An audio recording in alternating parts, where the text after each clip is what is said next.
pertemuan dengan beberapa sejumlah prediksi. Ini anggota Polres Merah Putih. Orang dari berapa jumlah penduduk, jumlah kakak? Saya pun tapi 50 penduduk. Penduduk itu. Kan itu kita diharapkan oleh pemerintah ya, bahwa koperasi itu minimal 50% penduduk ya, penduduk dewasa itu menjadi anggota koperasi minimal 20%. Kalau sudah ada anggota 50%, kemudian usahanya yang menyentuh kepentingan masyarakat di desa ini, baru koperasi berhasil.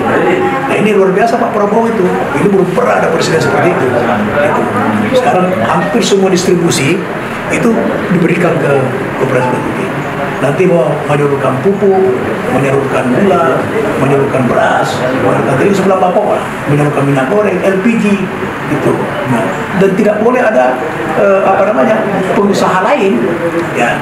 Tapi tidak mematikan daripada subagen. Misalnya sekarang ada penyalur pupuk, itu dijadikan TPK.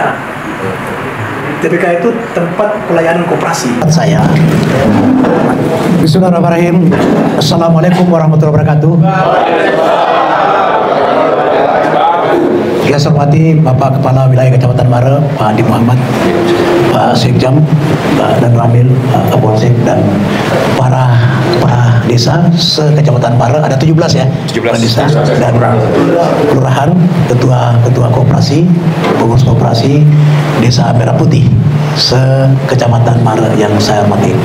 Alhamdulillah wa syukurillah, Allah memberikan nikmat kepada kita, baik nikmat kekuatan, kesehatan dan keselamatan, sehingga di siang hari ini kita hadir di kantor kecamatan ini untuk bersilaturahmi dalam rangka kunjungan kerja saya sebagai anggota DPR RI. Saya adalah anggota DPR dari fraksi Partai Golkar, sekarang ini wakil ketua Komisi 6 DPR RI. Komisi 6 itu mitra kerjanya seluruh BUMN. Ada 1000 lebih, kurang lebih 1047 BUMN, itu adalah mitra daripada Komisi 6, termasuk lembaga baru sebagai holdingnya, badan pelaksanaan seluruh BUMN itu Danantara, itu adalah mitra daripada Komisi 6. Kemudian Kementerian Perdagangan, Kementerian Koperasi, kemudian Badan Perlindungan Konsumen, kemudian monopoli ya, kemudian BP Batam. Nah saat ini Bapak Ibu sekalian, saya berkunjung ke daerah ini dalam rangka kunjungan dapil namanya, kunjungan daerah pemilihan. Untuk apa? Untuk mengetahui, untuk mendapatkan informasi agar supaya ada aspirasi yang bisa kita perjuangkan di pusat ya, sesuai dengan tugas dan kewenangan sebagai anggota DPR RI. Karena seorang anggota DPR kalau tidak turun ke masyarakat, tidak turun ke daerah pemilihannya, dia tahu apa yang beliau perjuangkan. Nah itulah saya alhamdulillah saat ini saya berkunjung di Kabupaten Bone. Bulan kemarin saya di reses kemarin saya ke Kabupaten Maros, Pangkep dan Baru. Nah, kemudian nanti insya Allah ke Sinjai dan Bulukumba, Parepare, karena ada 9 dapil. Nah sekarang yang menarik untuk saya sampaikan bahwa ada kebijakan Bapak Presiden Prabowo Subianto di dalam menindaklanjuti atau mengimplementasikan daripada program Astacita. Nah, dalam Astacita itu ada 8 misi, 17 program cepat, program prioritas, kemudian 8 program cepat. Dari semua Astacita ini, 8 misi itu, ada 3 misi yang betul-betul bersentuhan, berkepentingan dengan rakyat banyak, yaitu ketahanan pangan, ketahanan energi, dan hilirisasi. Inilah 3 program ini. Di program lain, di program ini di misi, kemudian di program cepat itu ada MBG, ya, makanan bergizi gratis, ya, kemudian pelayanan kesehatan, ya, kemudian perumahan, ya, 3 juta perumahan. 3 juta perumahan itu 2 juta di desa dan kampung, 1 juta di kota. Semua ini berorientasi untuk menciptakan kesejahteraan dan kemaslahatan orang banyak. Itu satu. Yang kedua, kita orang-orang koperasi ya harus berterima kasih kepada seluruh rakyat Indonesia yang memilih Pak Prabowo. Kenapa?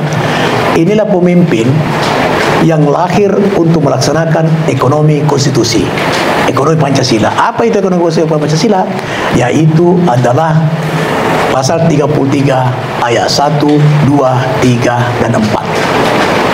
Dan bahkan beliau di sidang DPR 15 Agustus beliau menyampaikan itu. Beliau mempersaksikan pasal 31 ditampilkan di layar. Itu disaksikan oleh rakyat Indonesia menonton televisi secara langsung. Maknanya apa? Bahwa orientasi program Pak Prabowo adalah orientasi untuk kemakmuran, kesejahteraan orang banyak, menghilangkan kemiskinan, mengurangi pengangguran. Karena menghilangkan pengangguran tidak mungkin, dan menghilangkan kemiskinan bisa. Itu dengan program-programnya. Itu tujuannya. Artinya bahwa kemakmuran yang diciptakan oleh Pak Prabowo adalah kemakmuran untuk semua anak bangsa, semua di Indonesia, termasuk kita ini. Nah, itu harus begitu Pak Desa, Pak Camat, Pak Lurah, gitu. Nah, itulah dikatakan sebagai sokok guru perekonomian. Itu timbulkan budaya siri, masiri rakyat ya kau nak belanja ke kooperasinya. Itu ciptakan itu. Padahal si keluarga atas tangga dia masiri, mau belanja mana ke kooperasi, tapi kau beli kota lainnya. Itu harus kita tumbuhkan sebagai orang boleh. Masih kiko, ya kalau dia tempat belanja koperasi tak. Kenapa? Sampaikan bahwa kalau berbelanja di koperasi Desa Merah Putih, koperasi Kelurahan Merah Putih, keuntungannya ada dua. Pertama, mendapatkan kemudahan pelayanan. Yang kedua, mendapatkan SHU. Karena koperasi dimiliki oleh siapa? Bukan dimiliki oleh pengurusnya, bukan dimiliki oleh pengawasnya, dimiliki oleh rakyat yang menjadi anggota. Karena anggota koperasi adalah pemilik dan pengguna jasa daripada koperasi itu. Jadi kalau dia bilang, ini saya belanja di kios ini karena lebih murah, Rp5, tak pedangi. Ya Rp5, tapi matur lolong ke Rp10 kok koperasimu. Mungkin memang lebih tinggi Rp5, tapi koperasi ada matur Rp10 untuk tumbuh. Karena nanti koperasi putih akan besar. Dia akan menyalurkan 9 bahan pokok. Dia akan menyalurkan melayani daripada kesehatan melalui daripada apotik. Dia akan melayani LPG. Nanti semua penyalur LPG itu koperasi. Tidak ada orang lain. Tapi jangan salah, untuk koperasi nanti angkat manajer yang profesional. Ya, harus manajer profesional. Tidak apa-apa digaji tinggi. Tapi kalau merekrut manajer sampaikan, kau minta gaji berapa? Saya minta 1 juta. Kau ciptakan 10 juta. Saya minta 10 juta, boleh. Kau ciptakan 100 juta. Saya mau digaji 100 juta, boleh. Kau ciptakan 1 miliar. Begitu. Nah, begitu caranya itu. Ciptakan profesional. Jangan takut gaji dia, tapi beri dia secara profesional. Saya kan gaji kamu sekian, kalau kamu mampu menciptakan sekian. Kalau tidak ya wassalam. Itu sehingga kita betul-betul bisa mengelola koperasi ini secara. Dan saya, Pak Camat, insya Allah sepanjang waktu saya, jangan ragu-ragu minta saya untuk datang, karena saya sudah 45 tahun sebagai pemikir. Nanti juga, tapi jangan mematikan UMKM, usaha mikro kecil, khususnya kecil. Kalau menengah jadikan mitra. Usaha mikro kita ada kurang lebih 63 juta.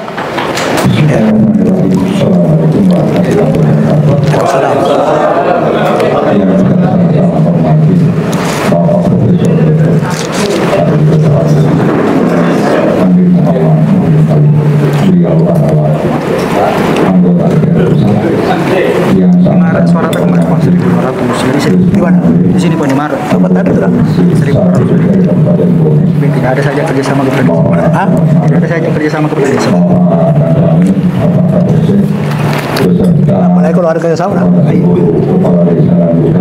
Dan anggota PPD serta pengurus operasi Merah Putih yang ada di Jakarta Barat. Yang pertama, Bapak tadi mengatakan bahwa 50% itu anggota KK di desa tersebut harus menjadi anggota koperasi. Nah, di sini Pak, saya akan berpikir bahwa di dalam menentukan ini, karena saya dengar ini biasanya kalau di dalam hal anggota itu mempunyai simpanan pokok dan simpanan wajib. Nah, di dalam itu suka benar. Nah, kalau saya tidak salah dengar bahwa saya lihat apa yang tayang di media, bahwa ini kita diberikan prioritas untuk meminjam di bank dengan ya sekitar 3 miliar sampai 5 miliar. Ini suatu barangkali masalah buat saya yang saya tidak ketahui. Karena di sini pada saat kita meminjam itu mempunyai bunga yang 6% selama 6 tahun. Ya, ini berarti uang ini harus dikembalikan bersama dengan bunga. Itu yang pertama. Yang kedua, pengurus koperasi ini barangkali harus ada bintek dulu untuk pengetahuan yang lebih memadai di dalam hal perkoperasian.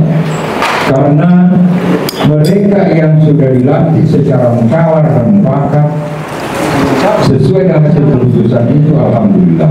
Namun di dalam hal ini barangkali perlu kualitas di dalam profesional di dalam hal melaksanakan koperasi itu. Kemudian berikutnya, ini informasi apakah ini satu saja pertanyaan karena saya sudah harus jalan. Bahwa jaminan yang ada di dalam hal peminjaman ini adalah dana desa. Ini suatu persoalan barangkali buat kita ini, kalau yang mengelola adalah pengurus yang harus ditanggulangi oleh dana desa. Ya. Kemudian berikutnya, dan di sini pada saat ada pengurus melaksanakan kegiatan ini, apa yang disampaikan oleh Bapak tadi, bahwa ada kios, ada ini dan sebagainya, oke kita tahu. Yang kita harus di sini, bagaimana kepala desa tanggung jawabnya di dalam hal ini hanya karena dia adalah badan pengawas. Sedangkan pengurus di sini ada strukturnya yang sudah dibentuk melalui musyawarah mufakat. Jadi kalau menurut saya barangkali tidak logis kalau misalnya kepala desa atau lurah yang bertanggung jawab tentang pengelolaan ini, sedangkan yang mengelola adalah pengurus. Ya itu barangkali Pak sekedar informasi. Mudah-mudahan apa yang kami sampaikan ini dapat petunjuk dari Bapak. Kurang lebihnya kami mohon maaf. Wabillahi taufiq wal hidayah. Wassalamualaikum warahmatullahi wabarakatuh. Tapi hanya satu saja sebenarnya berhubung ada sudah ada panggilan untuk sekali lagi mewakili keluarga besar dalam hubungan Perda Jino, mohon maaf yang sebesar-besarnya kepada kita semua amat untuk waktu ini. Nanti ada waktu yang khusus dari Perda Jino. Baik, jadi yang pertama, kalau pendapat saya bahwa dikatakan koperasi ini bisa berhasil sebelum usaha ya, kalau 50% masyarakat itu menjadi anggota. Artinya bahwa masyarakat itu bisa mencintai koperasi. Masyarakat itu memang mengharapkan pelayanan dari koperasi. Nah, ini bagaimana pendekatan kepala desa, ketua koperasi meyakinkan masyarakat. Nah, memang ada simpanan. Nah, simpanan itu terserah keputusan pengurus dan pengawas. Jadi yang memutuskan berapa simpanan pokok, berapa simpanan wajib, itu adalah rapat pengurus dengan pengawas dan anggota. Nah, kalau sekarang kan baru untuk di kabupaten ini kan baru ada 50 anggotanya. Nah, undang 50 anggota itu, kemudian dengan pengurus, pengawas rapat. Berapa untuk kita tetapkan simpanan pokok dan simpanan wajib. Nah, simpanan pokok itu kan cuma sekali. Simpanan wajib itu cuma sekali. Nah, simpanan pokok itu yang apa namanya? Ya. Jadi nanti tentukan mau 100 rupiah, mau 500 rupiah, mau 1000 rupiah. Nah, nanti pengawas dan pengurus bisa mengkalkulasi. Oh, kira-kira kalau 1000 rupiah dibayar 10 kali. Nah, itu kan bisa dicicil itu. Nah, kalau 1000 rupiah karena kita banyak penduduk di sini, kira-kira kalau 500 orang ya, 500 lah, ambil 500.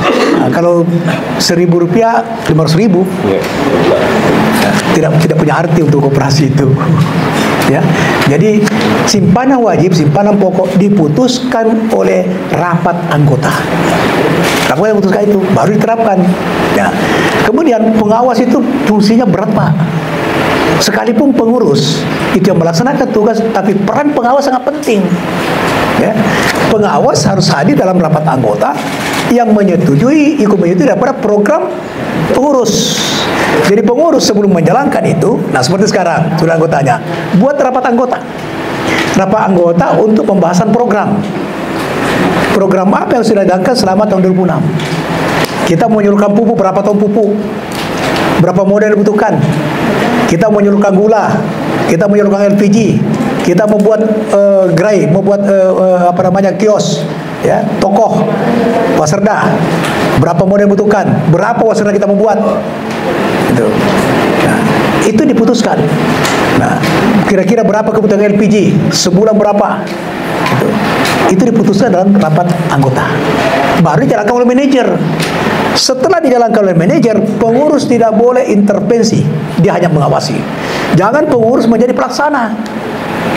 Nah, itu yang selama ini koperasi, ketuanya yang ngurus pangan, sekretarisnya yang ngurus pupuk, manajernya urus yang lain. Nah, ini nggak benar. Ya, benar. Pengurus dan pengawas begitu sudah ditetapkan rapat anggota mengenai program kerja, maka dia berdua mengawasi daripada manajer dan seluruh karyawan dari segala aspek keuangan, usaha, anggota. Gitu. Nah, setiap bulan rapat mengevaluasi sehingga tidak ada celah untuk berbuat yang tidak sesuai dengan perintahkan oleh rapat anggota. Itulah mekanisme itu. Dan kalau ini Bapak lakukan, insya Allah berhasil. Komisi Merauke berhasil. Itu. Yang ketiga, saya termasuk orang yang tidak setuju dana desa menjadi jaminan. Dan di DPR sudah saya suarakan. Waktu RDP kemarin dengan Menteri Koperasi sudah suarakan dengan tajam. Saya kritis bahwa jangan diberi beban kepada Koperasi Merah Putih ini yang bisa dimasukkan oleh jaksa, oleh KPK, oleh polisi. Ya, ini ada Pak Kapolsek. Nah, ini karena ini APBN uang negara. Nah, siapa menjamin itu? Biarlah usahanya menjamin. Makanya saya mengatakan 3 miliar itu jangan diberlakukan menyeluruh. Mungkin ada koperasi di Desa Merah Putih butuh hanya 1 miliar. Jangan dikasih 3 miliar. Tapi ada yang mungkin butuh 5 miliar. Itu. Jadi ini pelapon. Nah, bagaimana mencairkan itu tergantung daripada usaha dan kemampuan SDM. Jadi pendekatan tetap harus profesional. Ini juga saya suarakan kepada Himbara. Tetap harus profesional. Dengan demikian maka tidak tumpang tindih antara tugas kepala desa dalam menjaga dana desa, melakukan pembangunan dengan dana desa dengan sebaik ketua pengawas. Saya termasuk orang yang tidak setuju dengan dana desa sebagai jaminan. Karena saya mohon maaf, saya orang koperasi tahu persis. Jangan sampai kasihan pengurus koperasi ditangkapin semua. Kan ini APBN, Pak. APBN itu semua diperiksa BPK, ya. Kemudian jaksa setiap saat bisa masuk, polisi setiap saat bisa masuk, KPK bisa masuk. Itu. Jangan kita menjadi objek hukum dari sehingga Bapak tidak bisa kerja karena takut. Gitu. Nah, jadi ini saya belum tahu keputusan terakhir karena saya sudah suarakan di Komisi 6 kepada Menteri Koperasi. Itu. Dana desa jangan menjadi jaminan daripada ini. Itu. Karena mohon maaf, mudah tidak terjadi.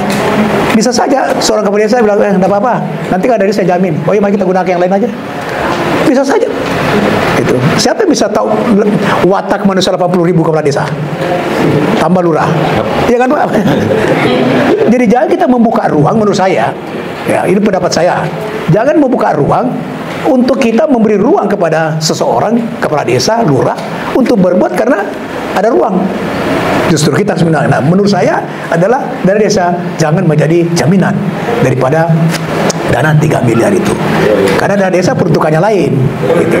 Dan itu saya sudah suarakan dengan dengan kritis di DPR. Saya belum tahu perkembangan terakhir. Gitu. Tapi yang kalau ada sekarang itu masih hoax. Itu kan saya suarakan juga.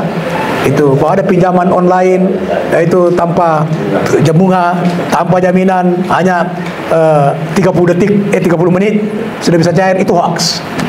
Itu tidak benar itu. Nanti ada edaran resmi tentang itu. Dan itu semua ada regulasinya, ya. Semua ada aturan-aturannya. Dan sekarang saya sedang perjuangkan. Saya kemarin dengan Menteri Koperasi, saya minta supaya segera melakukan daripada kerjasama dengan Menteri Pertanian, Menteri Perdagangan, Menteri BUMN buat SK bersama. Itu. Tata niaga pupuk, tata niaga sembilan pokok, di mana cermin daripada SK bersama itu adalah kepada Koperasi Desa Merah Putih. Yang terakhir saya sampaikan kepada kita semua bahwa usaha yang dilakukan oleh koperasi yang berkaitan dengan hajat rombanya bukan monopoli. Gitu. Nanti kan ada soal, oh ini monopoli, tidak ada. Itu pasal 33 ayat 2 dan 3. Pasal 33 ayat 1 ayat 2, cabang-cabang produksi yang penting untuk negara, yang berhubungan dengan hajat normanya dikuasai oleh negara. Dengan kata dikuasai oleh negara tidak ada monopoli. Kemudian ayat 3-nya pasal 33 itu adalah bahwa bumi dan air dan seluruh kekayaan alam yang terkandung dalamnya dikuasai oleh negara, digunakan sebesar-besarnya untuk kemakmuran rakyat.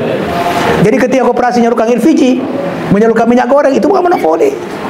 Karena kalau tidak, emak-emak nanti marah terus. Kita produsen terbesar daripada sawit, terbesar, tapi kok minyak goreng kadang-kadang langka, emak-emak ribut-ribut. Ada yang dioplos, ada yang dikurangi jumlahnya dan sebagainya. Padahal kita adalah melimpah CPO kita, melimpah minyak goreng kita. Nah, saya sudah suarakan dan alhamdulillah sekarang Bapak Presiden melalui menteri-menteri terkait itu nanti minyak goreng disalurkan oleh Koperasi Merah Putih, LPG Koperasi Merah Putih. Tapi ini semua regulasinya harus ditinjau kembali. Itu. Saya kira itu. Mohon maaf Bapak Ibu sekalian, insya Allah setiap saat saya bisa datang di sini, tinggal sesuaikan waktu. Dan memang ini karena saya sudah 25 tahun perjuangkan ini, perjuangkan koperasi menjadi pelaku ekonomi nasional. Baru ini Pak Prabowo, jadi saya berterima kasih sekali Pak Prabowo. Kita semua harus berterima kasih. Betul-betul ekonomi konstitusi. Oleh karena itu saya punya kepentingan betul untuk bagaimana koperasi seperti berhasil. Nah, oleh karena itu maka saya ikut menjadi anggota. Namanya anggota luar biasa ya. Anggota luar biasa. Anggota luar biasa itu. Kalau enggak ngapain juga kan? Itu. Baik. Itu jadi gini. Ini kemarin sudah jadi akan ada pendamping. Akan ada pendamping per 10 Koperasi Merah Putih kelurahan. Itu satu orang pendamping. Ini digaji oleh negara kalau tidak salah per bulan 6 juta untuk 3 bulan. Ini sekarang ada proses rekrutmen. Ini nanti ada pendamping untuk melatih, untuk apa dan sebagainya, untuk membeli selama 3 bulan itu. Nah, nanti kalau masih dibutuhkan mungkin akan diperpanjang oleh pemerintah. Kalau kemarin yang kita sudah setuju DPR, dia juga Menteri Koperasi, itu sudah dianggarkan kurang lebih 156 miliar untuk itu. Ini digaji oleh negara selama 3 bulan menjadi pendamping setiap 10 koperasi satu pendamping. Itu. Ya. Baik, terima kasih. Assalamualaikum warahmatullahi wabarakatuh. Dengan Pak siapa? Hidayat, Selaku Camat Maret, di Kabupaten Bone, Sulawesi Selatan. Pak, boleh minta pendapat Bapak dengan kehadiran Pak Nurdin Halid tadi tentang asosiasi Koperasi Merah Putih tadi? Ya, kami mewakili semua masyarakat, khususnya kepala desa dan para pengurus Koperasi Merah Putih yang sudah terbentuk, mengucapkan banyak terima kasih atas kehadiran beliau, Profesor Dr. Andi Muhammad Nurdin Halid, atas kehadiran beliau di tengah-tengah kami. Beliau banyak memberikan masukan, misalnya mengedukasi kami terkait beberapa hal yang penting terhadap keberadaan Koperasi Merah Putih. Salah satunya tadi terkait masalah sumber daya pengurus yang selama ini memang menjadi hambatan bagi seluruh teman-teman ini di pengurus karena ada keterbatasan kemampuan, dan itu juga lemahnya informasi dari atas terkait pengelolaan Koperasi Merah Putih ini.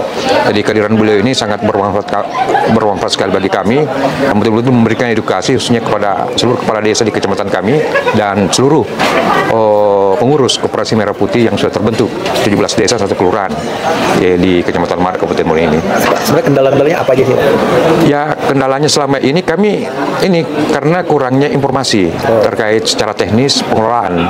Ya, makanya kami tadi pertanyakan sama beliau, jangan sampai nanti kami dibawa ini salah melangkah. Nah, makanya kami butuh memang betul-betul pendampingan dari pemerintah untuk pengelolaan Koperasi Merah Putih. Karena ini memang betul-betul jadi kendala pemahaman teman-teman pengurus ini yang sudah terbentuk, ya, bagaimana pengelolaan yang betul-betul yang diharapkan oleh pemerintah. Artinya memang belum bergerak ya? Ya, kami sebatas sekarang ini bergerak dalam rangka untuk pembentukan anggota saja. Ya, masing-masing desa ini variatif. Nah, khusus untuk di Desa Teluk Becoy ini dari jumlah penduduk sekitar kurang lebih 1.000 orang, dan sekarang untuk bergerak masuk dalam kepengurusan ini ada sekitar 50 orang lebih. Ya. Pak, harapan Bapak terhadap Koperasi Merah Putih apa? Kami sangat optimis, ya, karena memang Koperasi Merah Putih ini dengan apa yang sudah disampaikan oleh pemerintah pusat, khususnya Bapak Presiden Prabowo, betul-betul nanti menjadi tulang punggung ekonomi masyarakat. Itu yang menjadi harapan kami. Mudah-mudahan Koperasi Merah Putih ini bisa berjalan sesuai dengan harapan kita masing-masing. Oke, nama jabatan udah tadi awal. Bisa disampaikan Pak. Ini kan tentunya menyerap aspirasi dari Bapak terkait Koperasi Merah Putih. Sejauh ini apa yang Bapak dapatkan? Tentunya pelaksanaan seperti apa sih yang sudah dilakukan di daerah Bone ini? Ya, jadi dalam rangka kunjungan dapil saya di Sulsel 2, daerah Sulsel 2, itu maka saya mengunjungi daripada beberapa komponen masyarakat, khususnya untuk mengecek dan mendengarkan aspirasi daripada para pengurus dan pengawas Koperasi Kelurahan Desa Merah Putih. Dan di Koperasi Desa Putih Teluk Pocoy, Kecamatan Mare ini, saya mendapat informasi yang sangat berharga. Pertama, bahwa ternyata di sini belum bergerak secara maksimal. Anggota saja dari kurang lebih 1.000 penduduk berdewasa yang harusnya menjadi anggota koperasi minimal 500, itu baru 50. Karena memang belum ada dana operasional, belum ada manajemen yang memadai untuk melakukan daripada pendekatan kepada untuk menjadi anggota. Yang paling penting adalah bahwa para kepala desa ini hadir 17 kepala desa dan satu kelurahan. Mereka menyampaikan aspirasinya bahwa diharapkan dana desa jangan menjadi jaminan daripada pengelolaan usaha yang dijalankan oleh pengurus. Karena kepala desa maupun lurah adalah eksekutif daripada pengawas, tetapi kemudian yang menjalankan usaha itu adalah pengurus melalui manajer. Oleh karena itu, aspirasi ini yang penting untuk saya perjuangkan, untuk saya sampaikan ke pemerintah pusat, dalam ini Menteri Koperasi, dan mungkin Menteri Koperasi berkoordinasi dengan Menteri Keuangan, dan kalau dihimbau Menteri APBN akan saya sampaikan secara langsung bahwa dana desa, karena itu adalah APBN, itu jangan menjadi jaminan daripada pengelolaan usaha oleh Koperasi Kelurahan Desa Merah Putih. Pak, sempat saya mengutip statement Bapak kemarin saat raker ya, bahwa pemerintah punya program memberikan training kepada murid kampus akademisi, tapi beliau tidak melibatkan para pelaku koperasi langsung. Jadi tadi salah satu aspirasi mereka bahwa sekarang ini dibutuhkan daripada STM yang menangani koperasi ini untuk mereka ada pendampingan. Nah, saya menyampaikan bahwa pemerintah sudah menyiapkan 8.000 nanti pendamping yang akan ditempatkan di desa dengan mengkoordinasi 10 desa atau mendampingi 10 desa untuk mempercepat daripada proses pemahaman, pengetahuan, pengelolaan daripada Koperasi Merah Putih. Hanya saya mengharapkan kepada Menteri Koperasi adalah bahwa dalam proses rekrutmen ini jangan merekrut yang baru. Ya, karena yang baru dia baru belajar. Karena di Dikopin itu sudah ada Lapengkop, lembaga pendidikan koperasi yang sudah mencetak daripada pelatih koperasi Indonesia kurang lebih 7.000 daripada anak muda kita yang menjadi pelatih daripada koperasi. Itu selama 10 tahun sejak saya menjadi ketua Dikopin, 10 tahun itu kita menciptakan daripada mencetak daripada pelatih koperasi Indonesia, dan itu menggunakan dana APBN. Oleh karena itu, untuk mempercepat daripada proses pendampingan, maka rekrutlah yang kurang lebih 7.000 orang itu dari lembaga pendidikan koperasi Dewan Koperasi Indonesia. Nah, satu Pak, mungkin bagi masyarakat yang awam ya, apa bedanya sih Koperasi Merah Putih dengan KUD yang sebelumnya? Ya, jadi memang juga kemarin waktu RDP dengan Menteri Koperasi saya juga menyampaikan bahwa salah satu impres perintah Presiden kepada Menteri Koperasi adalah revitalisasi KUD. Maka sekarang ini dengan diberinya kewenangan yang begitu besar terhadap usaha potensial daerah kepada Koperasi Desa Merah Putih, maka tentu KUD pelan tapi pasti tidak akan bisa berbuat apa. Oleh karena itu saya minta supaya diamalgamasi KUD masuk kepada Koperasi Merah Putih, karena orientasinya semua di desa. Sementara KUD kan usahanya yang dari dulu adalah yang berkaitan dengan pangan, 9 bahan pokok, dan di mana pangan ini 9 bahan pokok ini telah ditugaskan oleh pemerintah kepada Koperasi Merah Putih. Artinya bahwa aspirasi dari terutama di Dapil Bapres secara keseluruhan sudah berapa persen yang berjalan? Apakah itu sudah ada presentasinya di Sulawesi Selatan itu sendiri? Ini sekarang ini kalau ini baru satu saya kunjungi ya, itu baru tahap pembentukan ya, belum ada pergerakan maksimal. Ini saja kantor belum punya, itu tempat untuk bekerja belum ada, jadi belum ada sama sekali usaha. Oleh karena itu sekarang ini di Sulawesi Selatan ini baru tahap pembentukan saja. Nah, oleh karena itu saya akan keliling di dapil saya untuk memotivasi mereka untuk bisa bergerak cepat. Itulah kemudian saya secara pribadi menjadi anggota sukarela, anggota luar biasa di koperasi di Kabupaten Bone, kemudian kemarin di di Kabupaten Baru, dan saya akan keliling daerah, yaitu saya menyimpan sebagai simpanan sukarela 5 juta rupiah per satu koperasi. Pak, supaya ada dana awal untuk mereka bergerak. Bisa bergerak. Ya. Artinya ini kan program dari pemerintah, terutama dari kementerian. Artinya ada evaluasi terkait tadi pelatihan itu ya, evaluasi dengan kementerian yang baru tentunya nanti. Apa yang akan dilakukan oleh Bapak sebagai Komisi 6 nanti dengan temuan-temuan ini? Ya, kalau saya tidak salah Senin tanggal 15 kita akan RDP lagi dengan Menteri Koperasi. Aspirasi yang saya dapatkan dari masyarakat ini, dari koperasi, dari kepala desa, dari camat, dari lurah, itu akan saya sampaikan dalam forum tersebut, ya, bahwa kondisi sekarang ini Koperasi Superbut itu masih pada tahap pembentukan, belum masuk kepada tahap operasional. Sekarang ini seharusnya sudah masuk tahap operasional. Oleh karena itu perlu percepatan daripada pendampingan ini, dan perlu percepatan karena tidak mungkin mereka bisa menyerap dana yang kurang lebih 3 miliar sebagai plafon kalau mereka belum punya tenaga profesional, belum punya manajer. Ya, karena pengurus itu harusnya pengurus bukan menjadi pelaksana usaha, harusnya manajer. Baik Pak, terima kasih.